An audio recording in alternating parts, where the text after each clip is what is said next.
Hello students, मेरा आप सभी को प्रणाम। तो जैसे कि हम चर्चा कर रहे थे वैकल्पिक चिकित्सा के बारे में कि वैकल्पिक चिकित्सा क्या होती है। वैकल्पिक चिकित्सा में हमारा एक टॉपिक आया था कि एक्यूप्रेशर। एक्यूप्रेशर के बारे में हम वैकल्पिक चिकित्सा में पढ़ रहे थे और एक्यूप्रेशर में हमने कुछ टॉपिक पढ़ चुके हैं। आज का जो टॉपिक है हमारा एक्यूप्रेशर के अनुसार रोग के कारण है। तो आज का टॉपिक जो हमारा रहेगा वो रहेगा कि एक्यूप्रेशर के अनुसार रोग के कारण क्या क्या होते हैं। ठीक है, एक्यूप्रेशर के अनुसार रोग के कारण क्या क्या होते हैं।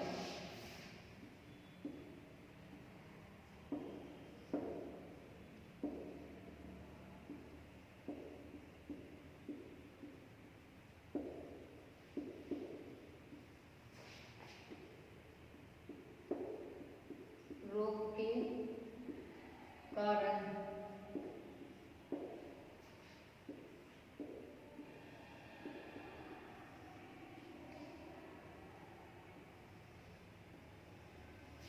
ठीक है, एक्यूप्रेशर के अनुसार जो रोग के कारण होते हैं, मतलब कि एक्यूप्रेशर क्या मानता है कि रोग किस वजह से होते हैं। तो ये आज हम थोड़ा सा इसके बारे में हम चर्चा करते हैं कि एक्यूप्रेशर के रोग हमें किस शरीर में जो रोग होते हैं शरीर में, तो वो किस वजह से होते हैं, कि एक्यूप्रेशर क्या मानता है। ठीक है, तो इसमें क्या है कि एक्यूप्रेशर पद्धति जो होती है कि एक्यूप्रेशर के पद्धति के कई चिकित्सकों ने अपने अनुभव के आधार पर जो है रोग के अनेक कारण बताए हैं। मतलब कि एक्यूप्रेशर चिकित्सा की जो पद्धति है इसमें क्या है, जो अनेक चिकित्सकों ने इसकी चिकित्सा दी है, तो उनके अनुसार उनके अनुभव के तौर पर कुछ अलग ही हमारे जो है इसमें रोग देखने को मिलते हैं। उसके अनेक कारण जो है बताए गए हैं। तो यहाँ केवल उन्हीं कारणों का वर्णन किया जाएगा जो कि अधिक तर्क संगत है। ठीक है, तथा जो रोग निवारण में अधिक प्रभावशाली है। तो पहला है हमारा कि एक विचार यह है कि मनुष्य रोगी तब होता है जब विशेष अंग में रक्त का प्रवाह ठीक नहीं होता है। ठीक है, तो सबसे पहला कारण हमारा रक्त का प्रवाह ठीक न होना। पहला है हमारा रक्त का प्रवाह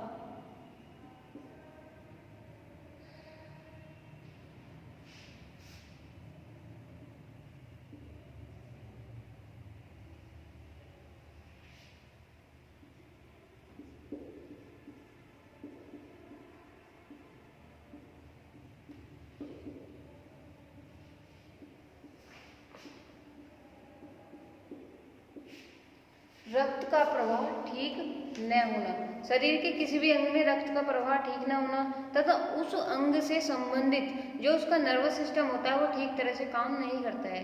अर्थात हम ये मानते हैं कि जो हमारा शरीर का कोई अंग है, अगर उसमें रक्त का प्रवाह ठीक नहीं हो रहा है तो उसके अनुसार जो भी नर्वस सिस्टम हमारा होगा, ठीक है, वो स्नायु संस्थान उसके अनुसार कार्य करना बंद कर देगा और रक्त वाहिकाओं में कोई विकृति आ जाती है। तो इसलिए क्या होता है कि जब नर्वस सिस्टम काम करना बंद कर देता है तो हमारे जो रक्त वाहिकाएं होती है, ब्लड वेसल्स होती हैं, तो उनमें किसी तरह की विकृति आ जाती है या वे सिकुड़ जाती है। क्यों? क्योंकि जब ब्लड वेसल्स में काम क्या होता है ब्लड वेसल्स का, कि ब्लड को जो है शरीर के एक अंग से दूसरे अंग में भेजना। तो जब उनमें रक्त का प्रवाह ही ठीक तरह से नहीं हो पाएगा तो क्या होगा कि वे सिकुड़ जाएंगे या उनमें किसी तरह की विकृति आ जाएगी। तो ऐसी अवस्था में क्या होता है कि या तो वह अंग शीत हो जाता है या उष्ण हो जाता है। मतलब कि इन दोनों में या तो उस अंग पर बहुत ज़्यादा प्रभाव पड़ता है कि या तो वो कोल्ड हो जाएगा या वो ओवर हीटेड हो जाता है। मतलब इस तरह दोनों अवस्थाओं में बीमारियां ही सूचक है। अगर शरीर का कोई भी अंग ज़्यादा गर्म हो जाएगा तो वो भी एक बीमारी का सूचक है, और अधिक ठंडा हो जाएगा, अधिक नम हो जाएगा तो वो भी एक बीमारी का सूचक है। तो एक्यूप्रेशर का मुख्य उद्देश्य यह है कि प्रेशर द्वारा रक्त का प्रवाह तथा स्नायु संस्थान का कार्य ठीक किया जाए।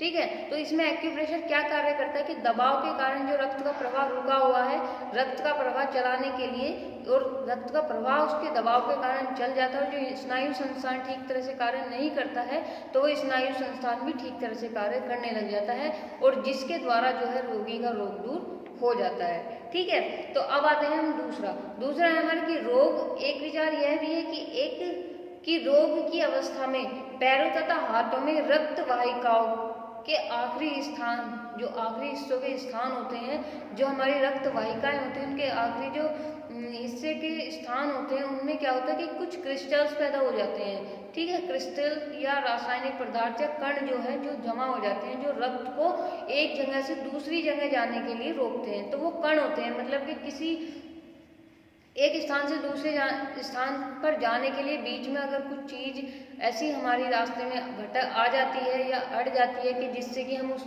स्थान पर नहीं पहुंच पाते, तो ऐसी हमारी ब्लड वेसल्स का कार्य होता है कि जब भी ब्लड वेसल्स में किसी कम कण उपस्थित हो जाते हैं या रासायनिक पदार्थ जो है वे रासायनिक पदार्थ जमा हो जाते हैं या फिर कुछ क्रिस्टल्स बन जाते हैं, तो क्या है, रक्त का प्रवाह रुक जाता है। तो जिस कारण कई अंगों को रक्त का प्रवाह ठीक से नहीं हो पाता है। और नाड़ी मंडल जो होती है, जो नाड़ियों का एक दूसरे से संपर्क बैठा हुआ है, तो नाड़ी मंडल का संपर्क भी जो है ढीला पड़ जाता है। तो तब जो है ये क्रिस्टल्स जो होते हैं ये अपने स्थान पर बने रहते हैं। तो इन क्रिस्टल्स के कारण ही नाड़ी संस्थान का कार्य भी रुक जाता है और रक्त का प्रवाह जो होता है वो भी रुक जाता है। ठीक है, तो उन अंगों को रक्त का प्रवाह सामान्य नहीं हो पाता है। जब रक्त रुक चुका है तो उसके बाद रक्त दूसरे अंग में नहीं पहुंच पाएगा, तो क्या है कि रक्त का प्रवाह रुक जाता है और उन अंगों तक रक्त का प्रवाह नहीं हो पाता है। तो स्नायु संस्थान की क्रिया भी सुव्यवस्थित नहीं हो पाती है, मतलब कि ना ही स्नायु संस्थान हमारा कार्य कर पाता है और ना ही हमारा रक्त का प्रवाह हमारा ठीक से चल पाता है। तो जिस कारण रोग की अवस्था यथापूर्ण बनी रहती है। तो इसमें क्या है, हमारे शरीर में रोगों की उत्पत्ति होने लगती है।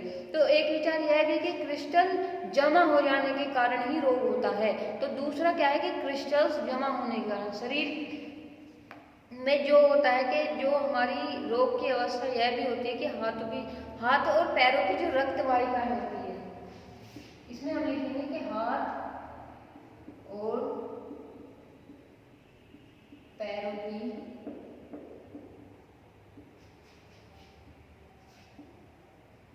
रक्त वाहिकाओं में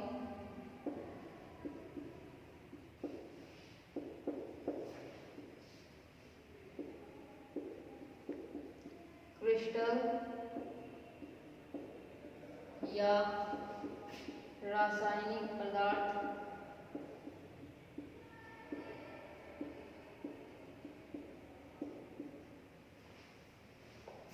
या कण जमा होना।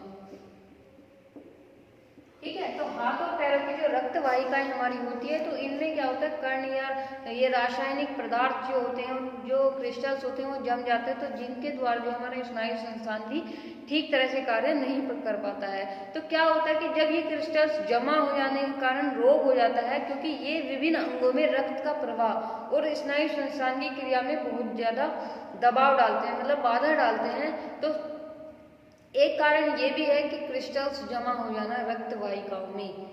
ठीक है, क्रिस्टल्स जमा हो जाना या रासायनिक पदार्थ या कोई भी कण हमारी ब्लड वेसल्स में जमा हो जाना और वो रोग को उत्पन्न करने में एक उनका सहायक तत्व होता है कि जब भी हमारे शरीर में किसी अंग से दूसरे अंग में ब्लड ठीक तरह से नहीं पहुंच पाएगा, तो क्या होगा कि हमारी जो स्नायु संस्थान है, जो नाड़ियां हैं, वो शिथिल पड़ जाती हैं। ठीक है, तो शिथिल पड़ जाने के कारण क्या है, हमारे शरीर में अनेक रोग उत्पन्न हो जाते हैं। तो एक कारण ये भी माना गया है कि ये बाधाएं हमारे शरीर में डालते हैं, इन स्नायु संस्थान की क्रिया और रक्त का संचार करने के में ये बाधा डालते हैं। ठीक है, अब है हमारा तीसरा कि समस्त अंगों की रक्त की नियमित आपूर्ति बहुत जरूरी है। कि समस्त अंगों को रक्त की आपूर्ति बहुत जरूरी है, क्योंकि रक्त द्वारा ही सारे पौष्टिक तत्व विभिन्न अंगों तक पहुंच पाते हैं। अब क्या है, रक्त की ही सारी बात होती है कि रक्त जो है अनेक अंगों में पहुंचकर सबको एक स्फूर्ति देते हैं, तो उन्हें शक्ति प्रदान करते हैं। ठीक है, और उन्हें सजीव रखते हैं इस रक्त के कारण। जब रक्त के कारण अनेक पौष्टिक तत्व हमारे शरीर में पहुंचते हैं, अनेक अंगों में पहुंचते हैं, तो क्या होता है कि वो स्फूर्ति देते हैं, फूर्ति देते हैं उन्हें, और एक सजीव उन्हें बनाए रखते हैं। ठीक है, रक्त ही शरीर के विभिन्न अंगों से व्यर्थ और अवांछित पदार्थ गुर्दों तक पहुंचाता है। तो जो रक्त होता है, रक्त के द्वारा ही जो शरीर में अनेक जो हमारे टॉक्सिन्स होते हैं, त्याज्य पदार्थ जो होते हैं, उनको बाहर निकालने के लिए किडनी के पास जो है रक्त के द्वारा ही वे भेजे जाते हैं। मतलब कि रक्त ही मेन होता है कि रक्त ही इनको किडनी तक पहुंचाता है। और गुर्दे जो होते हैं, जो किडनी होती है, वो अपनी कार्य प्रणाली द्वारा जो है उन्हें शरीर से बाहर निकाल देते हैं। कुछ तो हमारे पसीनों के द्वारा बाहर निकल जाते हैं और कुछ हमारे मल और मूत्र के द्वारा बाहर निकल जाते हैं। तो अगर रक्त वाहिकाओं द्वारा शरीर के विभिन्न अंगों को रक्त का प्रवाह ठीक न हो तो अनावश्यक पदार्थ शरीर के बाहर जाने से बजाय जो है शरीर के अंदर ही एकत्र होना शुरू हो जाते हैं। जब रक्त का प्रवाह हमारे शरीर में ठीक तरह से नहीं हो पाएगा तो क्या होगा कि जो हमारे शरीर में गंदे पदार्थ हैं, जो त्याज्य पदार्थ हैं, वो बाहर जाने की बजाय हमारे शरीर में ही एकत्रित होने लगते हैं। तो जिस कारण शरीर रोगी हो जाता है। तो एक ये भी कारण है कि शरीर में रक्त का रुकना, ठीक है। अब वो रुक जाता है तो वो किसी भी कारण से हमारा रुक जाता है, ठीक है। अब आगे चलते कि जो चीनी चिकित्सक है, चीनी चिकित्सकों का मानना है, उनकी एक धारणा है कि शरीर तब रोगी होता है जब शरीर के किसी भाग में कई केंद्रों पर खास तरह से विकार हो जाते हैं। मतलब कि उनका मानना ये है कि जब शरीर के किसी भाग में कई केंद्रों पर कुछ खास तरह के विकार पैदा हो जाते हैं, जैसे कि अर्थात मतलब केंद्र उष्ण, कई शीत हो जाते हैं। मतलब कि कुछ जो हमारे बॉडी के जो पार्ट्स हैं, जो शरीर के अंग हैं, वो कुछ तो उष्ण हो जाते हैं, कुछ शीत हो जाते हैं, कुछ चेतना शून्य हो जाते हैं, कुछ चिकने ऑयली हो जाते हैं और कुछ शुष्क हो जाते हैं, कुछ दुखद पेनफुल हो जाते हैं तथा कठोर हो जाते हैं, कुछ रंगीन हो जाते हैं या कुछ धब्बेदार या दागदार जो है हो जाते हैं। तो इस तरह के किसी भी विकार के कारण शरीर का कुदरती संतुलन जो है बिगड़ जाता है। अगर हमारे शरीर में इस तरह का कोई भी कुछ कार्य हो रहा है तो ये समझ लीजिए कि हमारे शरीर एक रोगों से ग्रस्त होने वाला है और शरीर का जो है कुदरती जो संतुलन है वो खुद ही खुद बिगड़ने लग जाता है और शरीर क्या है हमारा रोगी हो जाता है। अब आगे क्या चलते हैं कि एक सिद्धांत यह भी कि जब हमारा शरीर पंच इंद्रियों से बना है, पंच जो तन्मात्राएं हैं, जो पंच महाभूत हैं, हमारे पंच तत्व हैं, इन पंच तत्वों से हमारा शरीर मिलकर बना है। पंच तत्व है हमारे शरीर, जो पृथ्वी, अग्नि, जलवायु और आकाश, तो इन सब से मिलकर जब हमारा शरीर बना तो इन 5 तत्वों का संचालन शरीर की बिजली करती है। शरीर में एक इलेक्ट्रिक होती है, तो जिसको इलेक्ट्रिसिटी बोलते हैं, ठीक है। शरीर में एक बिजली का कार्य होता है जो इन पंच तत्वों को हमारे शरीर में बनाए रखती है। तो इस बिजली को क्या बोलते हैं? बायो इलेक्ट्रिसिटी बोलते हैं तथा या बायो एनर्जी भी हम इसको बोलते हैं। मतलब कि एक ऊर्जा जो हमारे शरीर में होती है, प्राण शक्ति जिसे हम बोलते हैं, तो एक वो होती है जो इन पंच तत्वों को हमारे शरीर में बनाए रखती है। तो इसके द्वारा क्या होता है कि जो एक्यूप्रेशर चिकित्सक होते हैं, मतलब जो एक एक्यूप्रेशर चिकित्सक थे प्रोफेसर FM होस्टन, तो FM होस्टन के अनुसार उन्होंने कहा कि पैरों, हाथों और शरीर के विभिन्न भागों पर स्थित जो केंद्र दबाने से पीड़ा करते हैं, वहाँ से संबंधित अंगों की बिजली लीक करती है। मतलब कि जब भी हम हाथ या पैरों की कोई पॉइंट हम प्रतिबिंब केंद्र दबाते हैं तो क्या होता है कि वहाँ से क्या है, जो लाइट होती है, जो इलेक्ट्रिसिटी हमारे हाथों और पैरों में होती है, तो वहाँ से लीक करने लग जाती है, अर्थात शरीर से बाहर जाना शुरू कर देती है, ठीक है। और जब वो ऊर्जा शरीर से बाहर जाना शुरू कर देगी तो क्या होगा कि अंगों में किसी भी प्रकार का विकार आ सकता है या किसी भी प्रकार का विकार आने लग जाता है। जब हमारे शरीर की ऊर्जा बाहर लीक होती रहती है तो हमारा शरीर क्या है, ढीला पड़ने लग जाता है, और जब शरीर ढीला पड़ेगा तो वो क्या है, अनेक विकार हमारे शरीर में उत्पन्न हो जाते हैं। तो अंगों में किसी न किसी प्रकार का विकार आ जाता है। जब हम इन केंद्रों पर प्रेशर देते हैं तो लीकेज बंद हो जाता है। तो जब हम एक्यूप्रेशर के द्वारा हम इन केंद्रों पर, इन प्रतिबिंब केंद्रों पर, रिफ्लेक्स सेंटर पर जब हम दबाव देते हैं तो जो लीकेज हमारी ऊर्जा की बाहर हो रही है वो लीकेज जो है बंद हो जाती है, ठीक है। और लीकेज बंद होने से शक्ति रूपी जो ऊर्जा है, जो बिजली जिसे हम बोल रहे हैं, वो संबंधित अंगों को प्रवाह सामान्य हो जाता है। मतलब कि जब हम रिफ्लेक्स सेंटर पर दबाव देते हैं तो क्या होती है, जो लीकेज हमारी ऊर्जा की हो रही है वो लीकेज बंद हो जाती है, और लीकेज बंद हो जाने के कारण जो हमारी प्राण शक्ति है, जो ऊर्जा है, वो संबंधित अंगों में जो है उनका प्रवाह जो है वो सामान्य हो जाता है, तो जिस कारण से रोग दूर हो जाते हैं। तो ये थे हमारे एक्यूप्रेशर के अनुसार रोग के कारण के किस तरह से रोग उत्पन्न हमारे शरीर में होते हैं, ठीक है। अब आगे चलते हैं कि एक्यूप्रेशर का रोग निवारण सिद्धांत, एक्यूप्रेशर का रोग निवारण सिद्धांत के बारे में हम समझते हैं। एक्यूप्रेशर का रोग निवारण सिद्धांत, एक्यूप्रेशर का रोग निवारण सिद्धांत।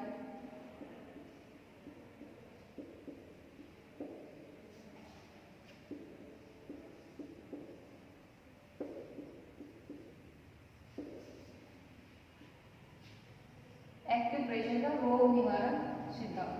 अब एक्यूप्रेशर का रोग निवारण सिद्धांत क्या है हमारा, कि जैसे पहले बताया गया कि शरीर तब रोगी होता है जब शरीर में व्यर्थ पदार्थ इकट्ठे हो जाते हैं और प्राकृतिक संतुलन जो होता है वो बिगड़ जाता है। तो एक्यूप्रेशर चिकित्सकों के अनुसार प्रेशर देने से शरीर में व्याप्त जो 7 प्रमुख प्रभाव पड़ते हैं वो इस प्रकार है। मतलब कि पहले सिद्धांत में हमने माना है कि जब शरीर रोगी तब होता है जब शरीर के अंदर त्याज्य पदार्थ, जो व्यर्थ पदार्थ होते हैं वो इकट्ठा हो जाते हैं और उनका प्राकृतिक संतुलन जो होता है शरीर का वो बिगड़ जाता है। तो एक्यूप्रेशर चिकित्सकों के अनुसार जो है प्रेशर देने से शरीर में 7 प्रमुख प्रभाव पड़ते हैं। कुछ चिकित्सकों का मानना है कि जब भी हम एक्यूप्रेशर की चिकित्सा देते हैं तो हमारे शरीर पर मुख्य 7 प्रभाव पड़ते हैं, ठीक है, जो इस प्रकार है कि प्रभाव तो हमारे बहुत सारे देखने को मिलते हैं, लेकिन चिकित्सकों ने कुछ ये 7 प्रकार के प्रभाव देखे हैं जिनके बारे में अभी हम जानते हैं। ठीक है, पहला है कि एक्यूप्रेशर चमड़ी, जो हमारी चमड़ी होती है, जो हमारी खाल होती है, उसको स्फूर्ति पैदा करता है। कि एक्यूप्रेशर चमड़ी में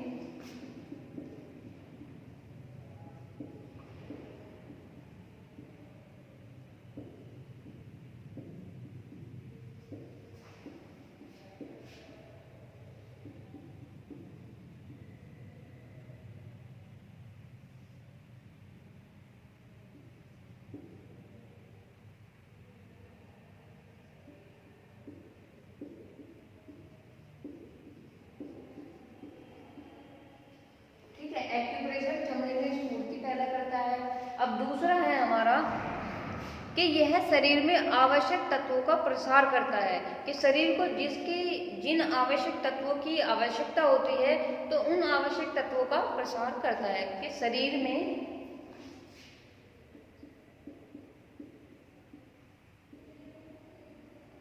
आवश्यक तत्वों का प्रसार करता है।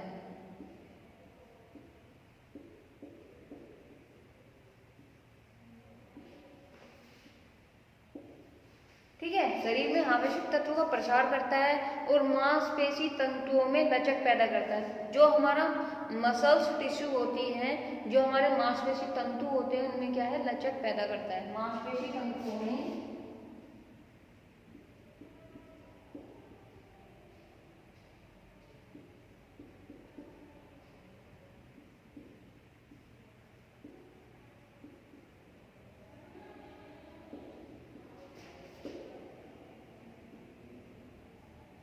लचक पैदा करता है।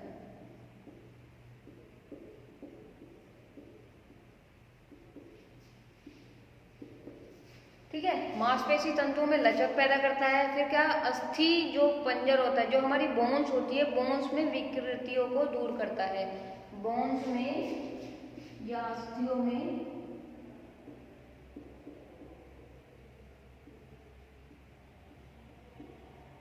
जो विकृति आ जाती है हमारी बोन्स में, उनको दूर करता है।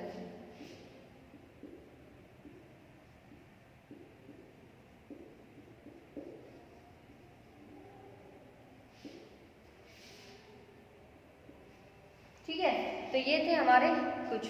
अब आगे चलते हैं कि एक्यूप्रेशर के द्वारा क्या है, जो हमारा नर्वस सिस्टम है उसमें किसी भी भाग में पैदा हुई विकृति को दूर करता है। कि जो नर्वस सिस्टम है, नर्वस सिस्टम में किसी भी तरह की जो विकृति आ जाती है तो उसको दूर करने में एक्यूप्रेशर सक्षम होता है। तो इसका हम लिखेंगे कि जो हमारा नर्वस सिस्टम है, नर्वस सिस्टम में आई विकृति को भी दूर करता है।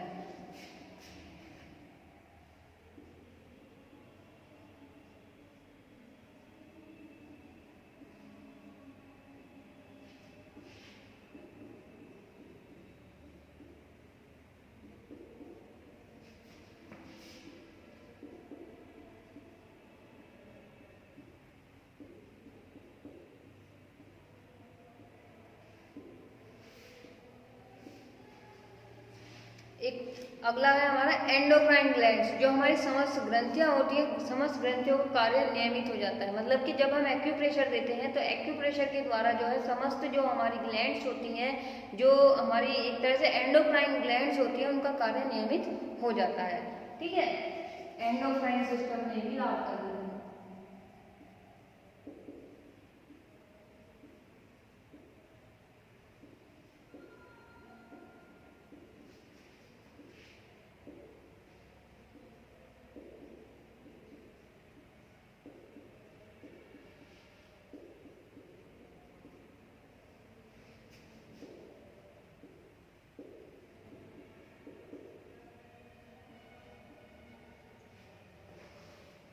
अब हमारा लास्ट में क्या होता है कि लास्ट में क्या है कि जो इंटरनल ऑर्गन्स है, तो एक्यूप्रेशर के द्वारा आंतरिक अंगों के साधारण कार्य में तेजी भी लाई जा सकती है। एक्यूप्रेशर के द्वारा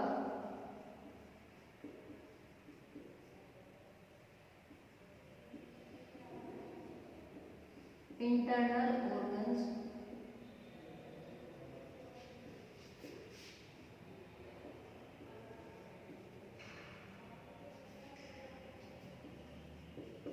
क्रियाशीलता बढ़ाई जा सकती है।